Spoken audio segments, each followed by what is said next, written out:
J'ai d'abord été voir dans le Larousse. Et je trouve que c'est intéressant de se rappeler à propos de l'agilité la définition du Larousse. Parce que qu'est-ce que c'est être agile? Ça suppose un squelette solide, une musculature entraînée, des articulations souples et surtout une commande centrale qui sait où elle va. Et une fois que c'est dit et qu'on a ça dans un coin de la tête, je pense que de s'y référer de temps en temps, ça fait du bien. Il m'a semblé qu'en matière de gestion de projet, de conduite de projet, le terme agile avait un sens bien défini, que tout ça était très bien documenté, que c'était ancien, qu'il y avait effectivement des valeurs, des principes, mais que cette méthode agile supposait un contexte social quand même stabilisé, que ça ne pouvait pas s'appliquer partout, tout le temps, à tous les projets et dans tous les contextes.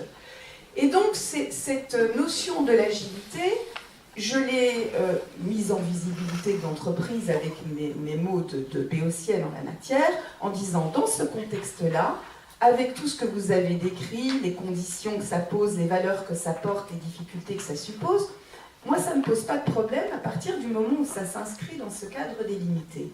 Mais très vite, en tout cas de mon point de vue, dans l'entreprise, on s'est rendu compte que ce terme, qui est quand même un terme du français très ancien, était repris, et ça peut se comprendre par les uns et les autres, et que chacun mettait derrière exactement ce qu'il pouvait ou ce qu'il voulait.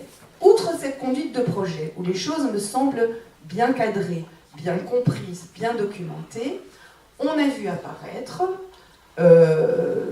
dans la presse et dans la communication interne ce terme, alors accompagné de qualificatifs divers et variés, agilité individuelle, agilité organisationnelle, voire agilité tout court. On en parlait ce matin avec l'un d'entre vous, c'est même apparu dans une fiche de poste. Il fallait être agile pour le poste. Que l'entreprise réfléchisse à la mise en place d'une organisation agile, c'est une chose. Après, que l'on fasse porter par des individus des responsabilités qui, de mon point de vue, sont d'abord des responsabilités d'entreprise et qui doivent s'adresser à une organisation du travail, c'est une autre chose.